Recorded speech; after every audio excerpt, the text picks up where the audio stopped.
Labor and Liberal. For almost 3 decades, Western Australia has been like a metronome, swinging back and forth between the two major parties, keeping time on who's in power and for how long. At the state level, West Australia has gone very regularly back and forth between Liberal and Labor, each party getting 2 terms of government. Part of the problem this time around is we don't quite know who the other side is. That side is the WA Liberal Party, which has been trying to claw its way back into relevance. Thank you all so much. After Labor's thumping victory at the last state election under then Premier Mark McGowan. Both WA Labor and the Liberals have leaders facing their first state elections. For Labor, Roger Cook, who took on the top job after Mark McGowan retired from politics in the middle of his second term. And for the Liberals, Libby Mettam, thank you, everyone. who faces the difficult job of stitching her party back together. My government will continue to build. While anything can happen, many believe this state election has already been decided, including political analyst John Phillimore.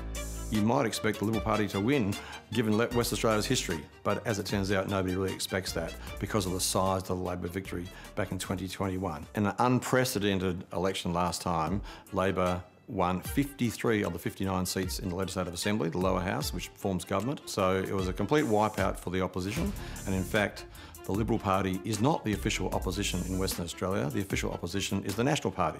Yep, you heard right. All this talk of the Liberal Party and they're not even leading the opposition in WA.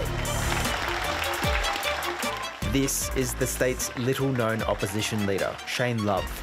He leads the WA Nationals Party, traditionally representing regional and rural Australians. This election, you have the power to remove an arrogant government, one that refuses to listen to the community. And for the first time, the Nationals are fielding candidates in the metropolitan area.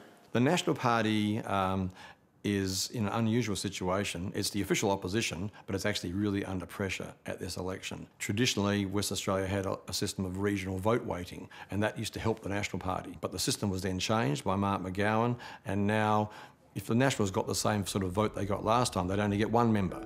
I would expect them to do better than that, and that's one of the reasons why they're running in the city.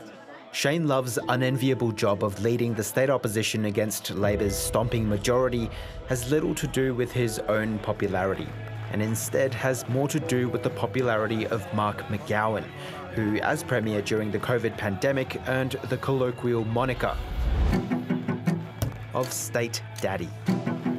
His appearance at Labor events now still makes headlines in the West. How do you reckon? I won't get too political, but thank you. There's no doubt that he's left the party in good condition. There's also the state's finances are doing well, the economy's doing pretty well, and so he went out on top, and he's handed over to Roger Cook, his successor, with a pretty healthy budget, a healthy parliamentary majority, and really no excuses if he doesn't manage to win the election this coming March the 8th. It's been such a privilege leading this great party to the 2025 election. Our vision, WA Labor's vision, is one that takes this state forward. But even if it's another comfortable victory for Labor as predicted, the WA Liberal Party will be hoping to prove its worth at this election. Labor is failing to deliver on the basics during the largest boom our state has ever seen. And a government that I lead will focus on fixing these issues as a priority. Part of the Liberal strategy is star power. I would love to welcome to the stage Basil Zemplis, our local Liberal in Churchill. Hello, everybody. Because there's so few members of Parliament, the outside, people who are not yet in Parliament, of course, are getting a bit more attention. And of course, there is one major big beast, if you like, who is the Lord Mayor of Perth, Basil Zemplis. The television personality turned Liberal candidate has only just started his foray into state politics. Yet there are already talks of his potential aspirations to wrestle leadership of the Liberal Party from Libby Mettam. I've had the opportunity to do some amazing things on the news, on radio, Olympic Games, Sunrise, Lord Mayor of the City of Perth. None of it seems as important as what I am doing right now. But publicly, at least for now, he's being a team player. I think that our leader and deputy leader have run an outstanding campaign.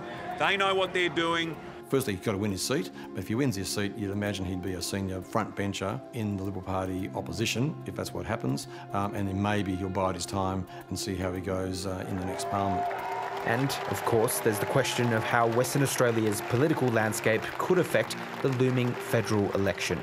The absence of Mark McGowan means there's probably a 4 or 5% margin that maybe was added into those seats back in 2022, which won't be there. Anthony Albanese holds government by only a razor-thin margin. He only needs to lose 2 or 3 seats and he's lost his majority. And so if any of those seats go, then Anthony Albanese is looking down the barrel of either minority government or a loss at the next federal election.